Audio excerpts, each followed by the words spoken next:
But यही यार एकदम भाई मेरे घर वाले एकदम बिल्कुल शादी के पीछे लगे हुए हैं और उसका उनका बहुत रीज़न जेन्युइन है। उनको समझ में आता है मुझे कि वो लोग राजस्थान से बिलोंग करते हैं और मैं बनिया मारवाड़ी हूँ, तो वो तो बहन जो एकदम मतलब 21 साल की उम्र से लगे हुए कि शादी कर लो। तब 2 लोग में ही समझ में आती, मेरी माँ को एक लुगाई चाहिए मेरे साथ में कि ऐसे ही करके रहे हमारा लड़का तो ऐसे कभी अकेला ना मिल जाए।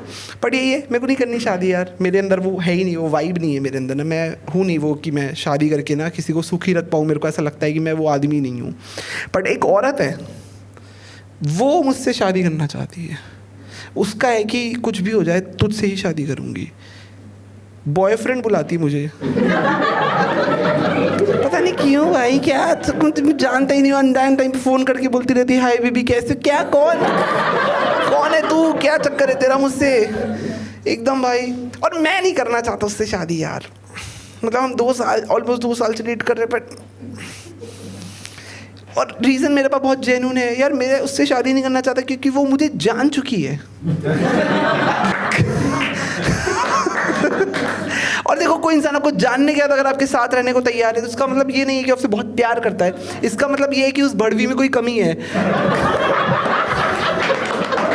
ऐसे कैसे हो सकता है? आप लोग मैरिड हो, यू आर मैरिड, आपको पता है डीप डाउन आप जानते हो कि ये आपको 100% नहीं जानती है, राइट? है ना सर? आप कितने साल से मैरिड हो सर? आप कितने साल से मैरिड? 13 साल। आप अगर 100% जान जाए मैम आपको तो अभी छोड़ देगी ना। यही भाई, शादी का आधार ही झूठ होता है भाई, शादी का आधार ही झूठ होता है, हर रिश्ते का आधार झूठ होता है। और ना उसने और हम दोनों ने कंफर्ट ढूंढ लिया है, कंफर्ट ढूंढ लिया। और मुझे लगता है कि मैं लड़के तो बहुत ही कंफर्ट से दूर रहते हैं, बट लड़के अगर मैं कंफर्टेबल नहीं होना चाहता उसके साथ, क्योंकि कंफर्टेबल औरतें ना बहुत ही चूतिया हो जाती है मतलब जैसे देखो 10 में से 11 लड़कों को चड्डी में हाथ डाल के सोना बहुत पसंद है, but we don't do it because हमें पता है कि दूसरे इंसान को कितना खराब। वैसे ही मेरे को पता है लड़के भी कुछ चीज़ें करते थे। मुझे पता है आप लोग अकेले में कभी ना कभी तो नाक में उंगली डाल के ऐसे करके करते होंगे, बट आप लोग हमारे सामने नहीं करते हो ना, नहीं करते हो, that's a good thing. But मैं नहीं चाहता हूँ कि किसी दिन मेरी शादी हो जाए, मेरी औरत एकदम सोफे पे बैठी हो, एकदम हॉल के बीच में कॉफ़ी बना रहा हूँ और एकदम से पूछे कि आज का तुम्हारा क्या प्लान है? आज का प्लान है तुम पिटोगी। मुझे नहीं चाहिए भाई। मैं बचपन से इस अंधविश्वास में था कि जितनी भी दुनिया की सुंदर औरतें होती है, सुष्मिता सेन, ऐश्वर्या राय और ऐसी सारी सुंदर औरतें, ये सब पॉटी नहीं जाती है क्योंकि मुझे नहीं चाहिए भाई। कल मैं और मेरी बीवी किसी दिन माउंटेन ट्रैक पे जा रहे हैं, कहीं जा रहे हैं और फिर गलती से जल्दबाजी में इंडियन वॉशरूम यूज़ करना पड़ जाए, तो जब वो उस वॉशरूम से बाहर आएगी तो हमारा डाइवोर्स पक्का है। क्योंकि जिस हाथ पे मैंने बजाज फाइनेंस से 2.5 लाख का लोन लेके तनिष्क का डायमंड चढ़वाया है, इससे किसी की गांड नहीं धुलेगी भाई। गांड नहीं धुलने दूंगा भाई मैं इससे। मेरा बिल्कुल एकदम वो है कि 2 दिन रोक के रख, बहन जो मर जाएगी मैं सही करा दूंगा तेरे को, लेकिन गांड नहीं धुलेगी भाई। तू सोच ना भाई, तू पूरे दिन रात मेहनत कर रहा और बहन जो कोई शर्मा के ऐसे ही तो होता है इंडियन वॉशरूम। यही तो है मेरा कंसर्न कि बहन जो मेरी प्यारी बुग्गू, मेरी प्यारी क्यूटी ऐसे बैठी होगी भाई, कहीं पे ऐसे बैठी होगी। ये है आपकी लव्ड वन से आपकी एक्सपेक्टेशन कि वो ऐसे बैठी होगी। वो ऐसे बैठ जाए मुझे चलेगा भाई, वो 2 दिन ऐसे बैठी रहे, लेट ही रहे भाई, कोई दिक्कत नहीं, लेकिन ऐसे ना बैठ जाए भाई। 2.5 लाख का हीरा चढ़ाऊंगा भाई मैं उस हाथ पे, उससे गांड नहीं धुलेगी भाई। उससे सिर्फ एक ही चीज़ होगी, हैंड जॉब। हाँ भाई, हैंड जॉब ही होगी। खुद बताना भाई, तू खुद बता भाई। तू अगर रात को आधी रात को 2 बजे एकदम हो और तेरे लंड पे 2.5 लाख का तनिष्क का हीरा चमक रहा हो,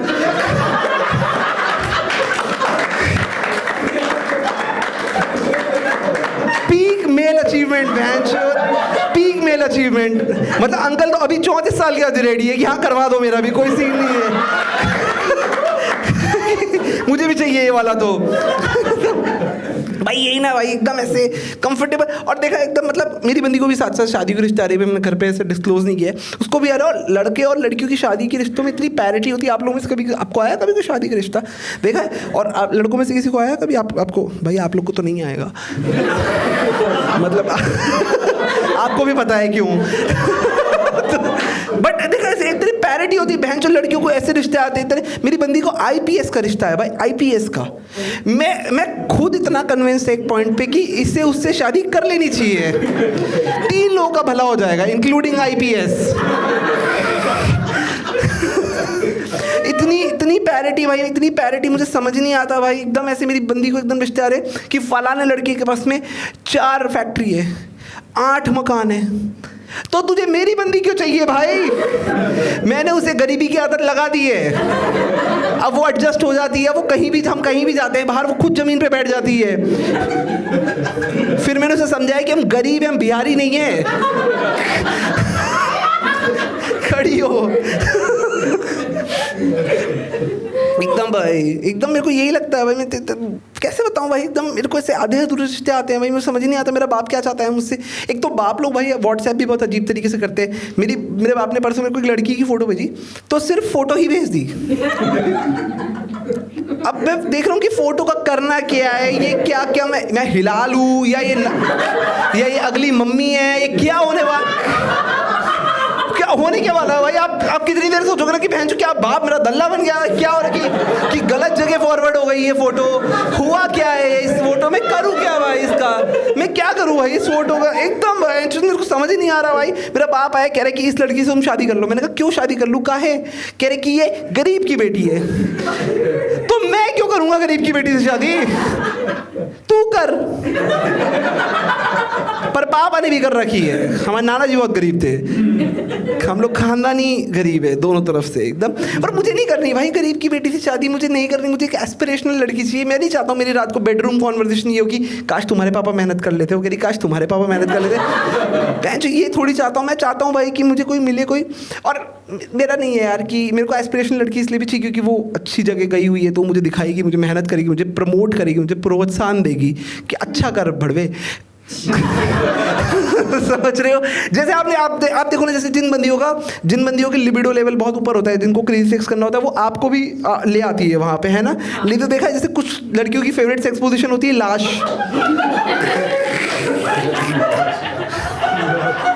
कि मैं हूँ, जो कर सकता है कर ले।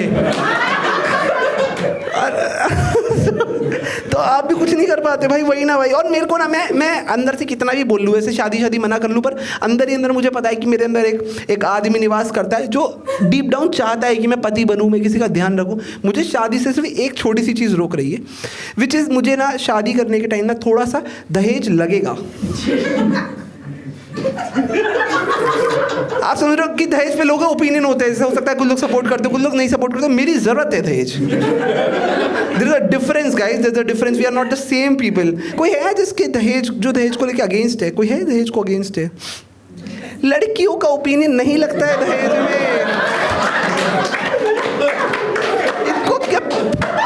आप लोगों ने देखा आप कितने अनपढ़ लगे इस रूम में, एकदम से सिर्फ 2 लड़कियों ने हाथ ऊपर किया और बाकी सब कह रही चूतिया हो क्या? लड़कियों का ओपिनियन दहेज और मुसलमानों का ओपिनियन डेमोक्रेसी में is the same thing man. You guys don't matter. पर है कोई आप दहेज के सपोर्ट में हो, अगेंस्ट में हो? आप दहेज के अगेंस्ट में हो? मैं बस ये कहना चाहता हूँ, जो भी आदमी देखो दहेज के अगेंस्ट है, मैं एक ही बात कहना चाहता हूँ कि आप लोगों की ना सोच छोटी है। आप अपने बारे में छोटा सोचते हो, आप अपने बारे में सोचते ही सेंटर है, तो इनको पता है बहन जो आ जाएगी। तू अभी मुझे बता कि अगले 3 महीने में फॉर्च्यूनर कैसे आ सकती है? इकलौता प्लान है बहन जो दहेज भाई, और कोई तरीका ही नहीं है दहेज। अंकल आप कौन सी गाड़ी चलाते हैं? अरे अंकल लूजर। यही ना भाई, यही ना आप कौन सी गाड़ी चलाते हो? ये भी लूजर भाई। यही कहना चाह रहा हूँ मैं, यही कहना चाह रहा हूँ। आप सोचो ना, अंकल की उम्र में डिजायर, मतलब समझ रहे हो कि अभी पीक तुम्हारी मेरी हम सबकी पीक जवानी चल रही है, अभी चाहिए हमें फॉर्च्यूनर। सोचो ना, अभी तेरे और मेरे पास भी अगर डिजायर हो, तो अभी अंकल भी 60 पे चला रहे, हम भी 60 पे चला रहे, लेकिन अभी फॉर्च्यूनर तो 120 पे चलेगी, नहीं चलेगी बहन? अभी चाहिए फॉर्च्यूनर भाई, अभी चाहिए। और अभी एक ही तरीके से आ सकती है, दहेज। वही मेरे को समझ नहीं आता। और मैं दहेज की बात नहीं है, मैं ये कहना चाह रहा हूँ, मैं 27 साल का हो गया, मेरी लाइफ में मुझे कभी ऐसा नहीं लगा कि मेरी एक बीवी हो जिसके साथ मैं मॉरिशस जाऊँ, वो बिकनी पहने, चूड़ा पहने, बीच पे घूमे। देखो बिकनी चूड़ा, इतना गुस्सा आता है ना भाई मुझे जब मैं इंडियन औरतों को बिकनी चूड़े में देखता हूँ भाई। बिकनी चूड़ा क्या होता है? क्या है बिकनी चूड़े का कॉन्सेप्ट भाई? बिकनी चूड़ा, गले में मंगलसूत्र, पैर पे हल्की हल्की मेहंदी, बहन जो बीचों पे घूम रही है भाई। इतना गुस्सा आता है मुझे भाई कि किसका सुहाग बच रहा है। वहाँ रशियन औरतें बोल रही ये कितना मिलेगा, उन्हें क्या पता भाई। स्कीम है भाई एकदम। मेरे को नहीं लगता, मेरे को नहीं चाहिए सब। लेकिन जस्ट इन केस हो सकता है कि मेरी होने वाली बीवी के मन में आए कि उसका एक पति हो जिसके साथ वो मॉरिशस जाए, बिकनी पहने, चूड़ा पहने, बीच में घूमे। तो इसका पैसा कौन देगा? बताओ कौन देगा? उसका बाप। क्योंकि पति की कोई इच्छा ही नहीं है। पति की इच्छा है शाम को जॉइंट लग जाए मुंह पे 7 बजे।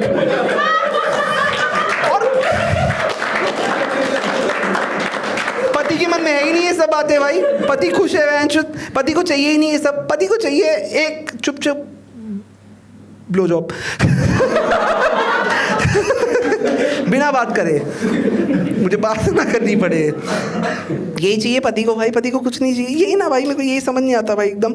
लड़कियां पूरे टाइम से दहेज के अगेंस्ट थी। आप लोगों से कोई आप दहेज के अगेंस्ट थे, आप दहेज के अगेंस्ट थे। मैं आप लोग के लिए एक बात प्रेजेंट करना चाहता हूँ, सिर्फ आप दोनों को समझाने के लिए। ठीक है, आप सिर्फ आप दोनों के लिए बात। ठीक है, मैं आप लोगों को इंडिविजुअली 500 रुपये देता हूँ। ठीक है, 500 रुपये आपको, 500 रुपये आपको। और मैं कहता हूँ कि जो मर्जी वो करो। तो ये आपकी लाइफ के बेस्ट अर्नड 500 रुपये होंगे, क्योंकि आपने इसमें कोई लेबर पुट इन नहीं करी, आपने कोई मेहनत नहीं करी। मैंने आपको 500 का नोट दिया। करेक्ट है? सही कह रहा हूँ, सही कह रहा हूँ। तो यही दहेज है।